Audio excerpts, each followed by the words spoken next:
When women are at the table to make peace, peace is longer lasting, it's more sustainable, and without that solid foundation of peace in an ever destabilizing world, we're not going to have development and we're not going to have prosperity.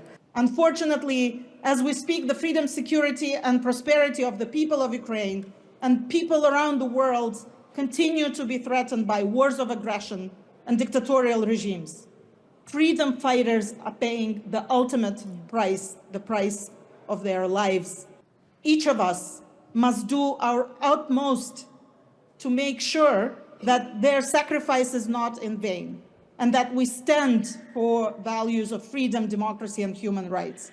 Decision makers around the world must ensure that Ukraine receives the support it needs to overcome and to win this war.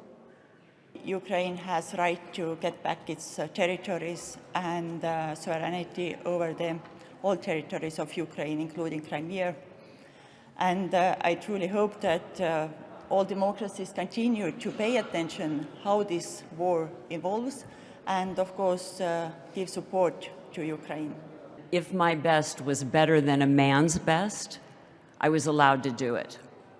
There's a punishment in this world for women who excel over men, women who are intelligent and know what they're doing. There's punishment. There's punishment for anyone that doesn't fit the standard of allowing men to win.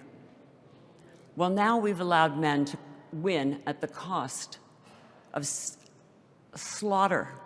I believe we have reached that fork in the road where we have to ask ourselves who we are.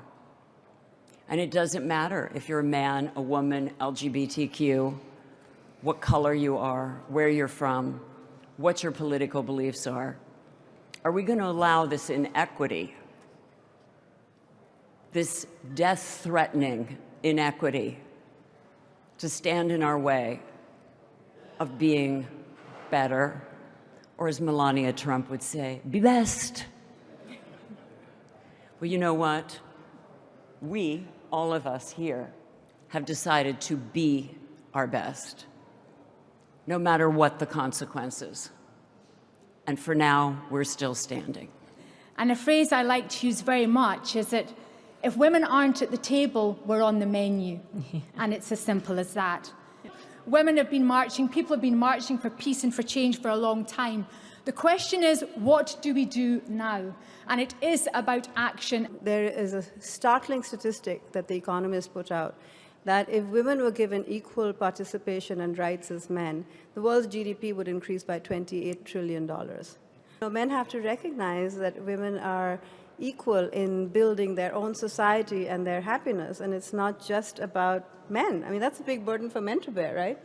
So share it, and share the power, share the joy, and make sure that society is free from conflict, because when women lead and women have equal rights that are rooted in the legal systems, then and only then can we build a peaceful world.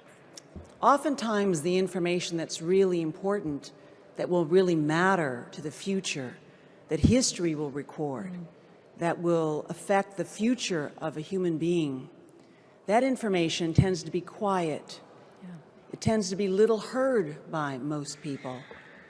And it often is not the thing that is going to draw all the attention.